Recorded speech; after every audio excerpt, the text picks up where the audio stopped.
ওর একটা লাইনে ও 3টা লোকের চাকরি খেয়ে ফেলছে, 3টা প্রতিষ্ঠান। এইটা নিয়ে যদি আপনি একটু দেখেন যে সারা দুনিয়াতে এরকম কখনো হয়। শুনবো বাবু, একটা সেকেন্ড বাবু, আমরা আবার শুনবো আপনাকে। জি জি অবশ্যই অন্যায় তো আপনি করছেন। জি তাসনিম, আপনি শেষ করেন। তাসনিম শেষ করেন।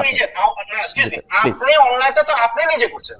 বাংলাদেশ সংবাদ সংস্থার কোনো নীতি নাই, আপনার মুখের কথা, যে সাংবাদিক ওই প্রশ্ন করতে পারবেন না, এবং you are trying to impose যে না সাংবাদিকরা সব প্রশ্ন করতে পারবে না। এটা কি একটা দ্বিচারিতা হয়ে গেল না?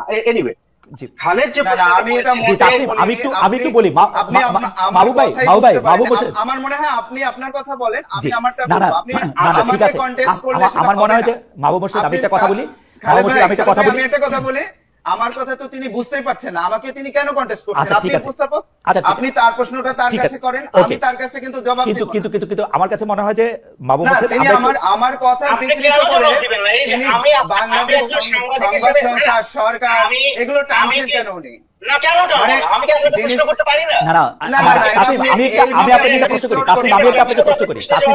আমি আপনাকে প্রশ্ন করি। আপনি জানেন যে গত এই 3-4 দিন আগে সংস্কৃতি উপদেষ্টা জনাব মোস্তফা সরোয়ার ফারুকীর একটি অনুষ্ঠানে প্রশ্ন করাকে কেন্দ্র করে বিবিসির সংবাদটা অনেকটা এরকমই, আমি নিজে সেটা দেখেছি এবং পরে কনসিকুয়েন্স দেখেছি, 3 জন সাংবাদিকের চাকরি চলে গেছে। এইটা আপনি আসলে কিভাবে দেখেন? মানে জনাব মাহবুব মোর্শেদ, বাসসের এমডি, সাংবাদিক, লেখক, এটাকে আসলে কিভাবে দেখেন? এটা ঠিক আছে? মানে এরকমই হওয়ার দরকার ছিল, কথা ছিল। এখানে হলো কি, আমরা যদি মানে এইটা একটা যে সংস্কৃতি উপদেষ্টার সামনে তার যে প্রেস কনফারেন্স, সেখানে যে ঘটনাটা ঘটেছে, সেখানে আমরা নানাভাবে এই বিষয়টাকে দেখতে পারি। একটা হলো যে আমরা যখন এই প্রোগ্রামটা মানে এখন যে প্রেস কনফারেন্সটা ডাকা হলো, সেখানে সাংবাদিকরা যখন প্রশ্ন করছেন, আপনি নিজে রিপোর্টার ছিলেন, তাসনিম খলিলও রিপোর্টার ছিলেন, আমি সেই অর্থে রিপোর্টিং করিনি, কিন্তু আমরা একটা জিনিস জানি যে আপনি তখনই ওই প্রশ্নটা করবেন যেটা আপনি ছাপবেন বা আপনি দেখাবেন। এখন আমরা যখন দেখি যে সাংবাদিকরা প্রশ্ন করছেন, কিন্তু এইটা তার পত্রিকা বা তার টিভি বা তার মিডিয়ার যে পলিসি সেটার সঙ্গে যাচ্ছে কিনা, তিনি অযথাই প্রশ্ন করছেন কিনা, বা প্রশ্নটার তার নিউজ ভ্যালুটা কোথায়, এটা কিন্তু একটা দিক এরকম আমরা বলতে পারি যে আসলে সাংবাদিক একজন উপদেষ্টার সঙ্গে যখন কিছু জরুরি বিষয়ে, কিছু মানে গুরুত্বপূর্ণ বিষয়ে যখন বাহাসে লিপ্ত হন, যখন তারা পরস্পরের সঙ্গে দ্বিমত করতে থাকেন, তখন আসলে কি সাংবাদিক এইটা নিউজ করার জন্য করছেন নাকি নিজের মতটা প্রতিষ্ঠিত করার জন্য করছেন, এটা আরেকটা দিক। এখন তৃতীয় যে দিকটা, সেটা হলো যে আমার কাছে যেটা মনে হয়, দ্বিতীয় দিকটা নিয়ে আমি একটু বলি যে একজন সাংবাদিকের কাজ কিন্তু বাহাস তৈরি করা না, তিনি কিন্তু এই নিউজটা উপদেষ্টার কাছ থেকে একটা নিউজের বিষয় নেবেন এবং সেটা তিনি নিউজ আকারে প্রকাশ করবেন। কিন্তু তিনি যখন মত প্রতিষ্ঠা করার জন্য যাচ্ছেন, তখন কিন্তু সাংবাদিক যে রিপোর্টার, তার ইভেন রিপোর্টার যদি তিনি নাও হন, তিনি যদি একজন কলামিস্ট হন বা তিনি যদি টক শোর একজন বক্তা হন, তাহলেও কিন্তু টক শোর যে ফরম্যাট সেটার মধ্যে না ঢুকে, কিংবা তিনি যদি একটা কলাম লেখেন, সেই কলামের মধ্যে না ঢুকলে তিনি কিন্তু এই বাহাসটা করতে পারেন না। কিন্তু আমরা দেখছি যে তিনি করছেন। এখন এই প্রেক্ষাপটটা কেন এলো?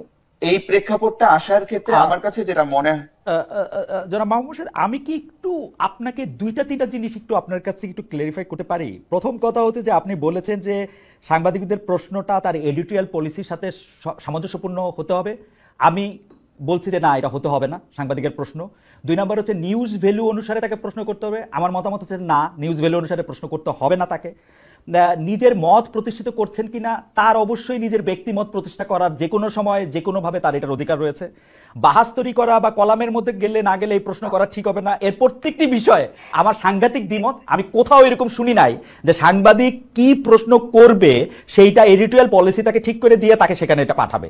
কি ছাপবে, কি প্রকাশ করবে, সেটা আলাদা কথা, কিন্তু আলাদা গল্প। কিন্তু আপনি একটা সাংবাদিকের যদি একটা গাইড বই দিয়ে জনাব মোর্শেদ কোথাও পাঠান, আমি এটা শুনি নাই, আমি এটা কখনো শুনি নাই, কোনো টেক্সট বুকে দেখি নাই, কোথাও কোনো নিয়ম নীতি। আমি নিজেকে একজন এথিক্যাল জার্নালিস্ট মনে করি, আমি সবগুলি এথিক্স আমি আপ টু ডেট থাকতে চেষ্টা করি, আমি এরকম কখনো দেখি নাই জনাব মোর্শেদ। I am sorry. আচ্ছা খালেদ ভাই, আপনাকে একটা আমি প্রশ্ন করি উল্টো, যে আসলে কি আমরা যখন একটা প্রেস কনফারেন্স হয়, আসলে কি আপনাকে একটা প্রশ্ন করি যে কোনো মিডিয়ারই কি কোনো এডিটোরিয়াল পলিসি থাকে না? তার সাংবাদিকের কি কোনো মান্য কোনো আচার আচরণ থাকে না? আমি আপনাকে আমি আপনাকে প্রশ্নটার উত্তরটা দেই, যদি আপনি আমার থেকে উত্তরটা চান। প্রথম কথা হচ্ছে, অবশ্যই প্রতিটা মিডিয়া হাউসের নিজস্ব পলিসি থাকে, নিজস্ব হাউস রুল থাকে, এবং তারা তাদের পাঠকের কাছে, দর্শকের কাছে দায়বদ্ধ হিসাবে পাবলিক ইন্টারেস্টকে কর্নারস্টোন ধরে তারা অবশ্যই এটার মধ্যে নিউজ করে। কিন্তু একটা রিপোর্টারকে যখন কোথাও পাঠানো হয়, সেই রিপোর্টারকে তার এডিটোরিয়াল পলিসি অনুসারে প্রশ্ন করতে হবে, এবং সেই এডিটোরিয়াল পলিসিটা হচ্ছে ঠিক এরকম যে এই প্রশ্ন মোস্তফা সরোয়ার ফারুকীকে করা যাবে না, এইটা দেওয়া অ্যাবসার্ড, ইম্পসিবল। আচ্ছা খালেদ ভাই, আমি আরেকটা প্রশ্ন করি আপনাকে, সেটা হলো যে মোস্তফা সরোয়ার ফারুকী যে প্রেস কনফারেন্সটি করছিলেন সেটার উদ্দেশ্যটা কি ছিল? আপনি তো দেখেছেন। আমি আমি আমি আমি আমি মাহবুব মুর্শিদ ভাই, আমি আসলে আপনাকে শুনতে এসেছি, দর্শকরা আপনাকেই শুনতে চায়, আমাকে না। কিন্তু তারপর আমি বলি, প্রেস কনফারেন্সের উদ্দেশ্য যাই হোক, আমি একটা বাংলাদেশের কোনো একটা গুরুত্বপূর্ণ চেয়ারে প্রতিষ্ঠিত কাউকে আমি যে কোনো জায়গায় পাই, উনি যদি আমাকে অন রেকর্ড আমার ক্যামেরা খুলতে আমার সামনে অনুমতি দেন, আমি তাকে যে কোনো সময়, যে কোনো অবস্থায়, যে কোনো প্রশ্ন করতে পারি। এটা হচ্ছে আমার আন্ডারস্ট্যান্ডিং অ্যাবাউট জার্নালিজম। খালেদ ভাই, আমি যদি আপনাকে প্রশ্ন করি, এই প্রশ্নটার একটা, এই প্রেস কনফারেন্সে তো একটা পারপাস ছিল। আপনি ধরেন আমাদের যেটা মানে একটা কাস্টম থাকে যে আমি যে কারণে আপনার বাসায় রাতে গিয়েছি, আমাকে আপনি রাতের খাবার সেখানে খেতে ডেকেছেন, আমি কি আপনাকে ওখানে অন্য কিছু আরেকটা আপনার যেটা প্রসঙ্গ না, আপনার যেটা প্রস্তুতি নেই, সেরকম একটা দাবি করতে পারি?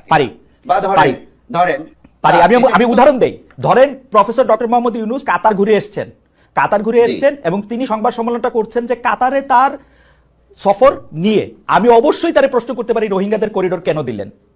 এই প্রস্তুতিটা থাকতে হবে উনার, দ্যাটস ওয়াই উনি ডক্টর মোহাম্মদ ইউনূস, এবং এখন সরকার প্রধান হিসেবে বসছেন। সংস্কৃতি উপদেষ্টার এই, এবং আপনি খেয়াল করে দেখবেন, আমি জনাব মুস্তফা সরোয়ার ফারুকীকে অনেক বাহবা দেই, তিনি কিন্তু ওই প্রশ্ন, উদ্দেশ্য, বিদেহ যাই থাকুক না কেন, মারাত্মক ভালো সামলেছেন, তিনি ভালো পারফরমেন্স করেছেন, তিনি ভালোভাবে এটা করেছেন। আমি কিন্তু তাকে বড় ভালো পয়েন্ট দিব যে তিনি সাংবাদিকদের ভালো সামলেছেন এবং উপযুক্ত উত্তরও দিয়েছেন। উপযুক্ত কিনা সেটা অন্য কথা, ভালো উত্তর দিয়েছেন।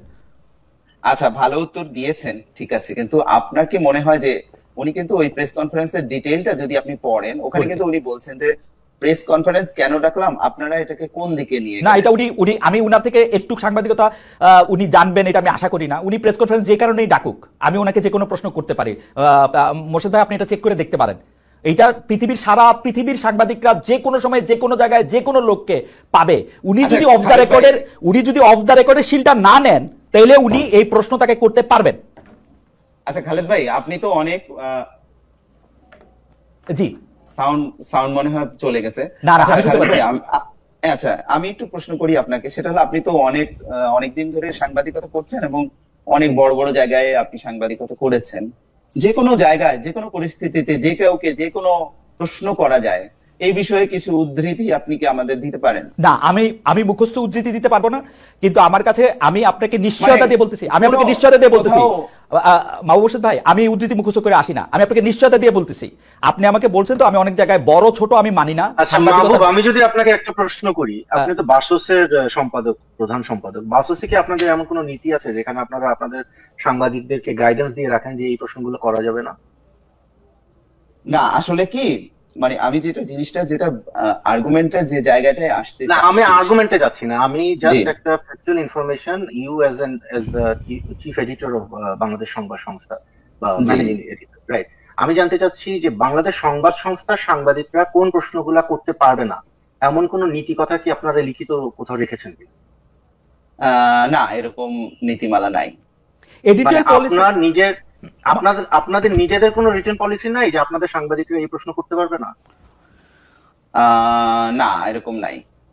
আচ্ছা, তাহলে আমরা আসলে এতক্ষণ ধরে কি তর্কটা করতেছি? আমরা তো এরকম কোনো নীতিমালা চাই না। আচ্ছা, আমার কাছে আমি একটু মাঝখান থেকে বলি, আমাদের দর্শকদের মধ্যে অনেকে বলতে আমি বলতেছি, কিছু লোক আমাকে প্রশ্ন করতেছে যে ভাই আপনি 17 বছর কোথায় ছিলেন, কারে কোন দিন কোন প্রশ্ন করছেন, বা একটু কষ্ট করে দেখে নেন আমি কোন দিন কারে কি